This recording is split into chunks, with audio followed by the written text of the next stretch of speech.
শুরু করছি আজকে তোমাদের নতুন সেকেন্ড দ্বিতীয় অধ্যায় থেকে তোমাদের ক্লাস 11 সেকেন্ড সেমিস্টার চ্যাপ্টার 2 পদ বাক্য বচন পদের ব্যাপ্যতা সত্যতা ও বৈধতা। এই চ্যাপ্টার থেকে তোমাদের 3 মার্কসের যে কোশ্চেনগুলো পরীক্ষায় আসার মতো এই কোশ্চেনগুলো নিয়ে আজকে আমি আলোচনা করছি।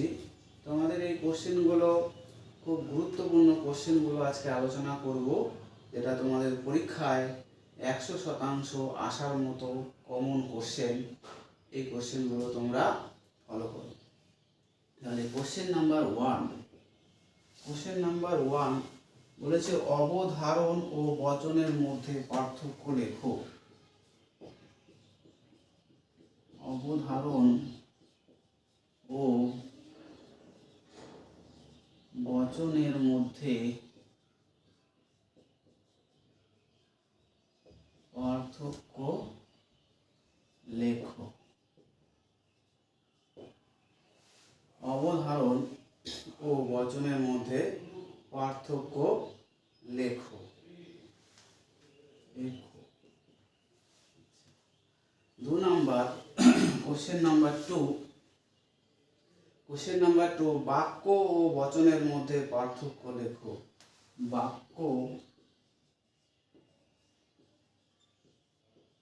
বচনের মধ্যে পার্থক্য লেখো। এই হবে। যাই হোক, অবধারণ ও বচনের মধ্যে পার্থক্য লেখো এবং বাক্য ও বচনের মধ্যে পার্থক্য লেখো। এই দুটো কোশ্চেন কিন্তু খুব গুরুত্বপূর্ণ তোমাদের, এটা কিন্তু পরীক্ষায় কিন্তু আসে। বাক্য বচনের মধ্যে পার্থক্য লেখো, অবধারণ ও বচনের মধ্যে পার্থক্য লেখো। কোশ্চেন নাম্বার থ্রি হচ্ছে বিশেষ বচন কাকে বলে উদাহরণ দাও। বিশেষ বচন কাকে বলে উদাহরণ দাও।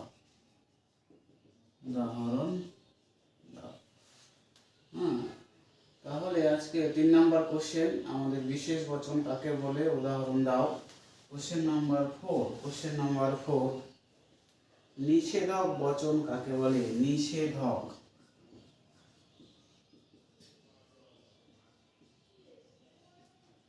বচন কাকে বলে। নিষেধক বচন কাকে বলে উদাহরণ দাও।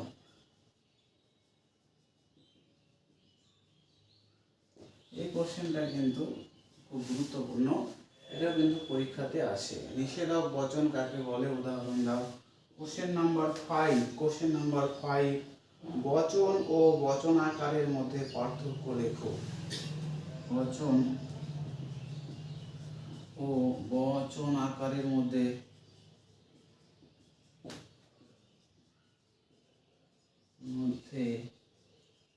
পার্থক্য লেখো।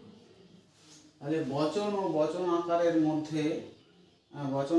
মধ্যে পার্থক্য লেখো, এটা কিন্তু খুব গুরুত্বপূর্ণ পরীক্ষায় আসে কোশ্চেন নাম্বার 6 এটা রয়েছে তোমাদের যুক্তির বৈধতা বলতে কি বোঝায়। যুক্তির বৈধতা বলতে কি বোঝায়। তাহলে কোশ্চেন নাম্বার তোমাদের 6 যে কোশ্চেন রয়েছে সেটা হচ্ছে কি যুক্তির বৈধতা বলতে কি বোঝায়। তোমাদের এই কোশ্চেনগুলোর মধ্যে যে গুরুত্বপূর্ণ কোশ্চেন যেটা বেশিরভাগই তোমাদের পরীক্ষার মধ্যে আসে, অবধারণ বচনের মধ্যে পার্থক্য লেখো, বাক্য বচনের মধ্যে পার্থক্য লেখো, নিষেধক বচন কাকে বলে, বচন বচনাকারের মধ্যে পার্থক্য লেখো। এই যে কোশ্চেনগুলো এই চারটে কোশ্চেন কিন্তু তোমাদের খুব ইম্পর্টেন্ট কোশ্চেন, এগুলো পরীক্ষায় আসে। বাকিগুলোও আসতে পারে, এগুলোও গুরুত্বপূর্ণ, তার মধ্যে থেকে বেশি গুরুত্বপূর্ণ কিন্তু এই চারটে question question number 7 question number 7 বলছে একটি কোশ্চেন নাম্বার 7 বলছে অবৈধতা ও সত্যতার মধ্যে পার্থক্য কি। এটাও গুরুত্বপূর্ণ। অবৈধতা ও সত্যতার মধ্যে পার্থক্য কি। অবৈধতা ও সত্যতার মধ্যে পার্থক্য কি, এটাও কিন্তু খুব গুরুত্বপূর্ণ, যেটা তোমাদের পরীক্ষায় আসে। তাহলে এক থেকে আমাদের 7 নম্বর কোশ্চেন অবধি আমাদের এই চ্যাপ্টার থেকে 3 মার্কসের যে কোশ্চেনগুলো তোমাদের পরীক্ষায় আসে সেটা আমি লিখলাম। এবার আমি উপর থেকে মুছে দিচ্ছি এই কোশ্চেনগুলো। এরপরে আমরা নেক্সট কোশ্চেন লিখব।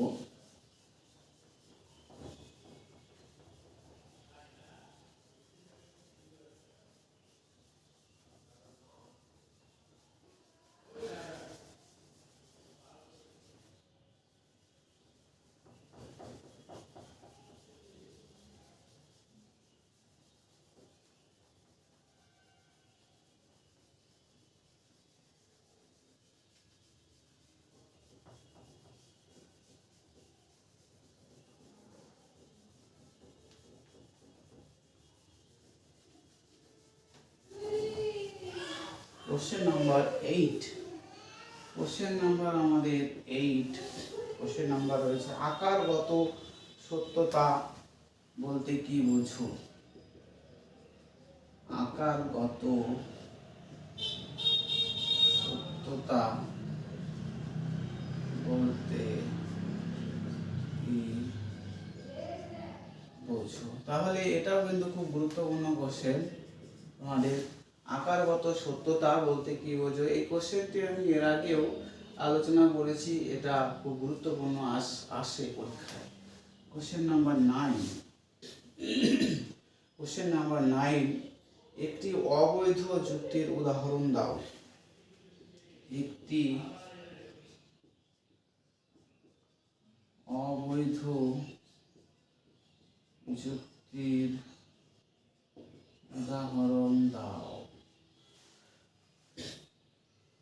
একটি অবৈধ যুক্তির উদাহরণ দাও যার হেতুবাক্য ও সিদ্ধান্ত উভয়ই সত্য। যার হেতুবাক্য ও সিদ্ধান্ত উভয়ই সত্য। যার হেতুবাক্য ও সিদ্ধান্ত উভয়ই সত্য। একটি অবৈধ যুক্তির উদাহরণ দাও যার হেতুবাক্য ও সিদ্ধান্ত উভয়ই সত্য। এটা তোমরা দেখবে ভালো করে, এটা আসে।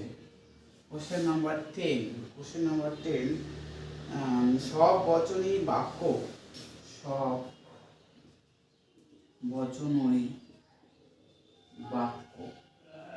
সব বচনই বাক্য, কিন্তু সব বচন কিন্তু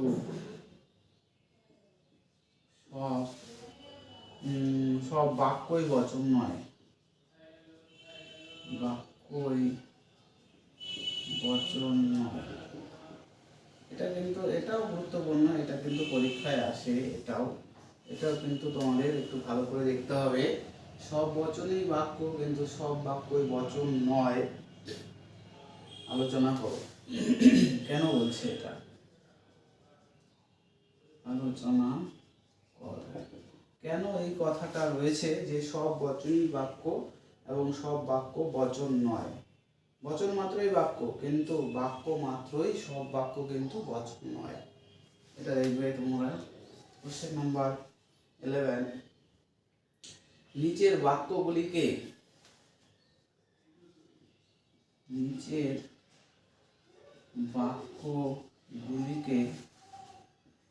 তর্ক বিদ্যা সম্মত বচনে রূপান্তর করো।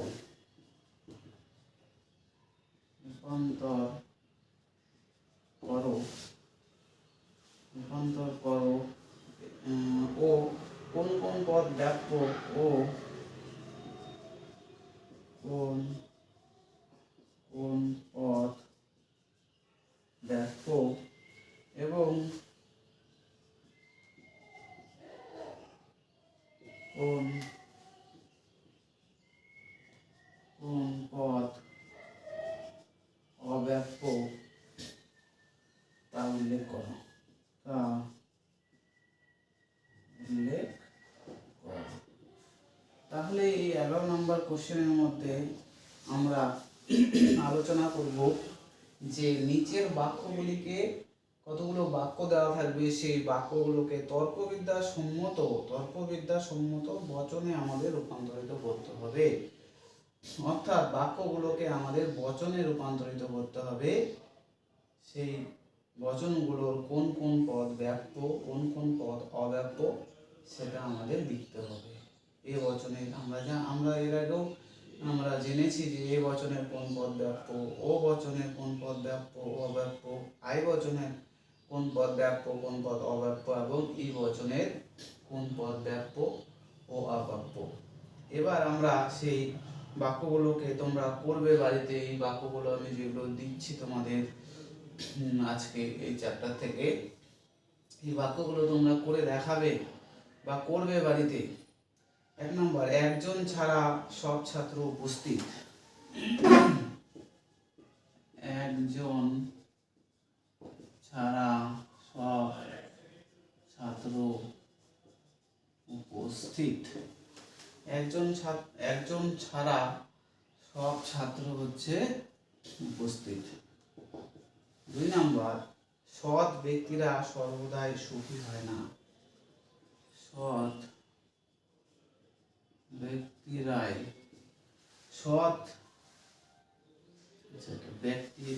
ব্যক্তিরাই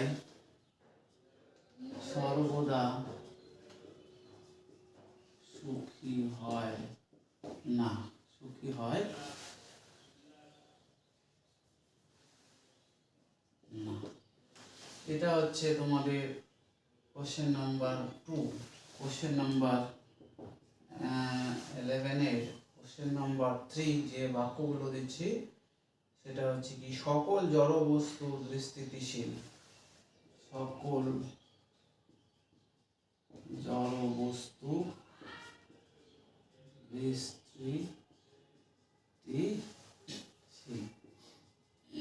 তাহলে সকল জড় বস্তু স্থিতিশীল। এই বাক্যগুলো কি কি বচন হবে সেগুলো করে কোন পদ ব্যাপ্য কোন পদ অব্যাপ্য সেটা আমাদের কিন্তু লিখতে হবে। এবার 3 নম্বর কোশ্চেন হয়ে গেল। 3 নম্বর, 4 নম্বর যে বাক্যটা আমি দিব সেটা লিখো, তোমরা লিখে ফেলো। 4 নম্বর হচ্ছে যে কোনো কিছু একসঙ্গে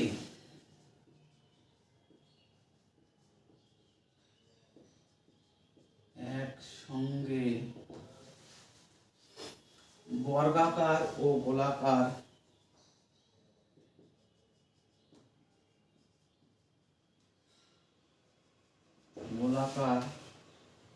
হয় না। 5 নম্বর, কোশ্চেন নাম্বার 5 এই বচন থেকে তোমাদের লাস্ট যে বচন, বাক্য থেকে বচনে রূপান্তরিত করার, যদি কোনো দেশ স্বাধীন হয়, যদি কোনো দেশ স্বাধীন হয়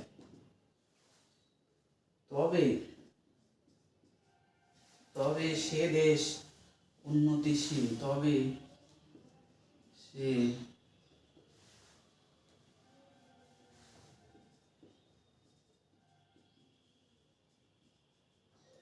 উন্নতিশীল। তবে সে দেশ উন্নতিশীল। তাহলে আমরা